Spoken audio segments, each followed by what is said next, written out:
दोस्तों, दिवाली की सफाई से पहले क्या आप इन कुछ बातों का ध्यान रखते हैं? अगर नहीं ध्यान रखते हैं, तो आप बहुत बड़ी गलती करते हैं। तो उन गलतियों को सुधारने के लिए ये वीडियो को देखना तो बनता ही है। बहुत ही प्यारी सी वीडियो है। चलिए आज की वीडियो शुरू करते हैं और इसमें आपको मिलेंगे ढेर सारे टिप्स एंड ट्रिक्स। तो हमारी आज की जो सबसे पहली टिप है, प्रेस की क्लीनिंग को लेकर है। कई बार प्रेस जो होता है वो कपड़े प्रेस करते समय जल जाता है और इसमें क्या होता है, कपड़े चिपक जाते हैं। जैसे मेरे भी प्रेस में इस तरीके से कपड़ा चिपक गया है। तो आपको क्या करना है, लेना है नेल फाइलर। मैं यहाँ पर 2 तरीके के नेल फाइलर दिखा रही हूँ, तो आपके पास जैसा भी है आप उसको इस्तेमाल कर सकते हैं। नेल फाइलर से जैसे ही हम प्रेस को रगड़ना शुरू करेंगे, रब करना शुरू करेंगे, तो आप देखेंगे कि बहुत ही ईज़ी तरीके से हमारा जो प्रेस का निशान है, जो कपड़ों पे जले का निशान है, वो कितना ईज़ी तरीके से निकल जाता है। आप मेरे फिंगर्स पर भी ये गंदगी देख सकते हैं। तो इस तरीके से बहुत ही छोटी-सी चीज़ की मदद से हम अपने ढेर सारे पैसों की बचत कर सकते हैं। क्योंकि अब हम जब दिवाली की सफाई शुरू करेंगे, तो ये छोटी-छोटी सी क्लीनिंग तो हम करते चलेंगे। तो आगे की भी मेरी बहुत सारी वीडियोज़ में आपको बहुत सारे अच्छे टिप्स एंड ट्रिक्स मिलने वाले हैं। तो चैनल को अगर आपने अभी तक सब्सक्राइब नहीं किया है, तो ज़रूर कर लीजिएगा। नेक्स्ट टिप है इयररिंग्स के अरेंजमेंट को लेकर है। कई बार ऐसा ऑर्गेनाइज़र हर किसी के पास नहीं होता है। तो अगर आपके पास भी इयररिंग्स का ऑर्गेनाइजर नहीं है, तो सफाई में कहीं न कहीं आपको फोम का एक छोटा-सा टुकड़ा ज़रूर मिल जाएगा। ये जो फोम होता है बहुत ही मल्टीपर्पज़ होता है, स्पेशली हुक वाले इयररिंग्स के लिए तो ये बहुत ज़्यादा सुंदर लगता है। या फिर अगर नॉर्मल इयररिंग्स हैं जिनमें पेच बने हैं, तो उनको भी आप इसमें लगा सकते हैं। हुक वाले इयररिंग्स को मैंने इस तरह से टक कर दिया है और अब ये अच्छे लगने हैं, इनको किसी तरह से ऑर्गेनाइज करके आप पॉलिथीन में बंद करके रख सकते हैं। नेक्स्ट टिप है मिक्सी को लेकर। मिक्सी का जार है, तो क्या होता है कि कई बार मिक्सी के जार में ये जो प्लास्टिक लगी होती है अलग से, जिससे ये वैक्यूम टाइट हो जाता है, ये टूट जाता है या फिर कहीं इधर-उधर रख के सफाई के दौरान हम भूल जाते हैं। तो अगर आपका भी ये वाला पार्ट खराब हो गया है या फिर कई बार ये ढीला हो जाता है, तो उस टाइम पर आप क्या छोटा-सा ट्रिक अपनाएँ जिससे एक बार के लिए इमरजेंसी में आपका काम आसान हो जाए। हमारे पास इस तरह के ग्लव्स होते हैं, हैंड ग्लव्स होते हैं जो कि थोड़े से रबड़ वाले फैब्रिक के बने होते हैं। इनको आपको थोड़ा-सा कट कर लेना है। तो इस तरह के ग्लव्स मेरे पास पड़े होते हैं। मैंने यहाँ पर देखिए इस तरीके का जो हैंड वाला पार्ट है वो कट कर लिया है। अब इनको हम क्या करेंगे, अपने की मिक्सी के जार के ढक्कन में कुछ इस तरीके से थोड़ा-सा एफर्ट लगा के जब हम इसको पहनाते हैं, तो ये इज़िली हम इसको अटैच कर पाते हैं। तो ये क्या करता है, हमारे रबड़ का एक स्पेस ऑक्यूपाई कर लेता है। अब इसके बाद से इसके साथ जब हम मिक्सी के जार का ढक्कन को बंद करते हैं, तो ढक्कन बहुत ईज़िली बंद होता है और इमरजेंसी में हमारा काम चल सकता है।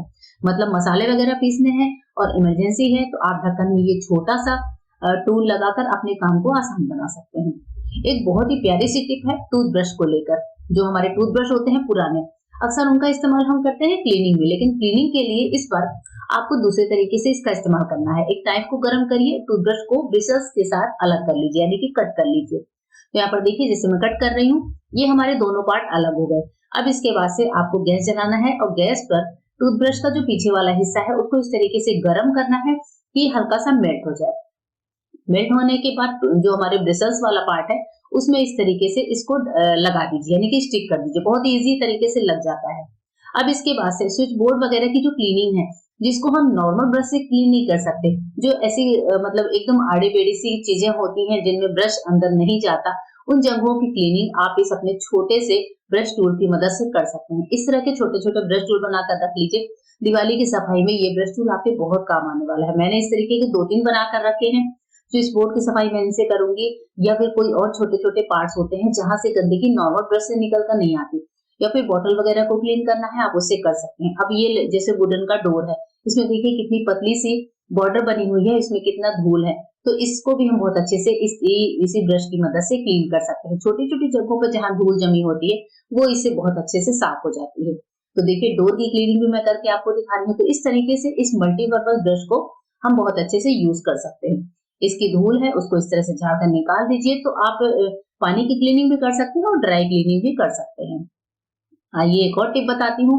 कभी-कभी क्या होता है, हमारे पास इस तरह का पिन होता है, जो पेपर पिन होता है वो चाहिए हमें, और हमें चाहिए एक डबल साइड वाला टेप।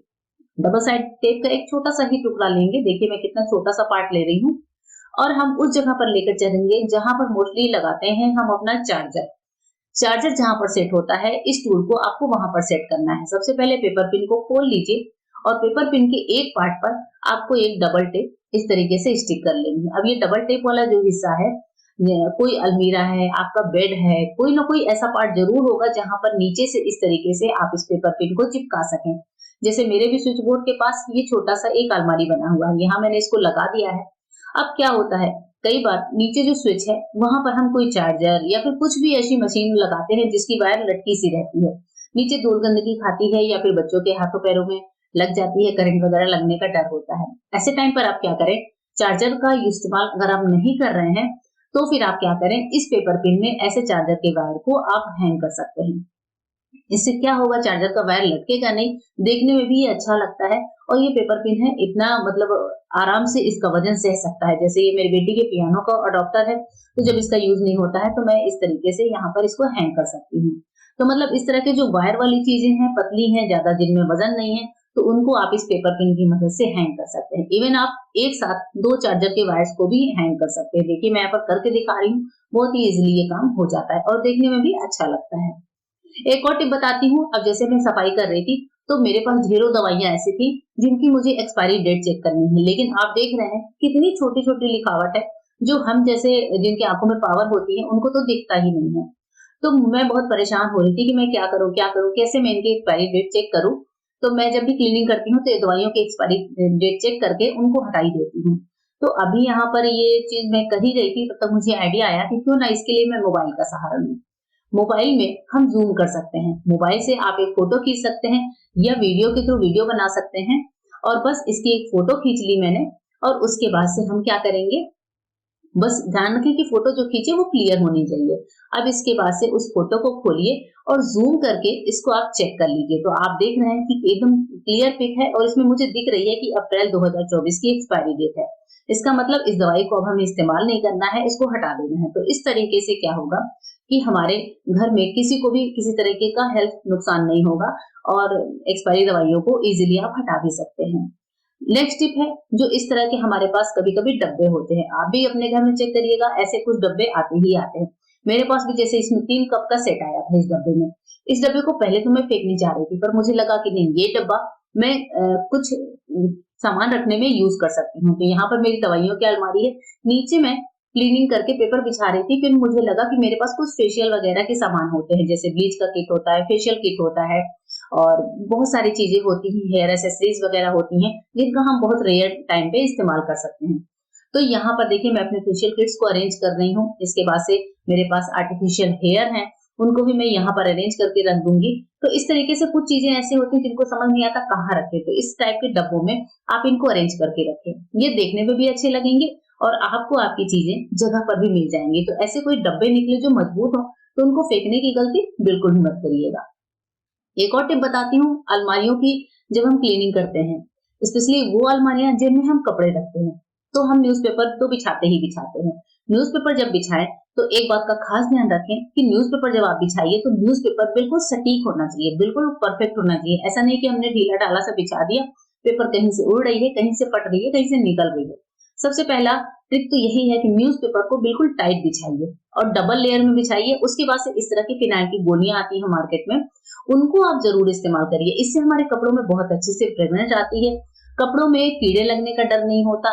साथ ही जब भी हम कपड़े इस्तेमाल के लिए निकालते हैं, तो कपड़े बिल्कुल न्यू से महकते हैं। तो जब भी अलमारियों की सफाई करें, तो पेपर बिछाने के बाद इस तरह की 2-4 गोलियाँ कपड़ों के बीच-बीच में पहले ही डाल कर रखिए। ये गोलियाँ साल भर तक चल जाती हैं। हर दिवाली की सफाई में मैं ये गोलियाँ डालती हूँ और अगर बीच में कभी मैंने सफाई करी, डीप क्लीनिंग करी, तो भी अगर ये गोलियाँ खत्म हो जाती हैं, तो मैं इनको हटा देती हूँ, नई डाल देती हूँ। कई बार गोलियाँ खत्म भी हो जाती हैं और कई बार ये आधी-अधूरी ही उड़ी हुई मिलती हैं, मतलब इनकी स्मेल जो है वो उड़ती रहती है।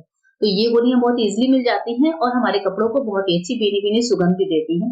तो इस तरीके से मैं अपने कपड़ों को अरेंज करके रखती हूँ। तो यहाँ पर देखिए मैंने ये कपड़ों की अलमारी जचा दी है, टब में करके कुछ कपड़े रखे हैं, अलग-अलग ऑर्गनाइज़र्स में करके रखती हूँ, तो हमारा काम आसान होता है और कपड़ों को ढूँढने में भी हेल्प मिल जाती है।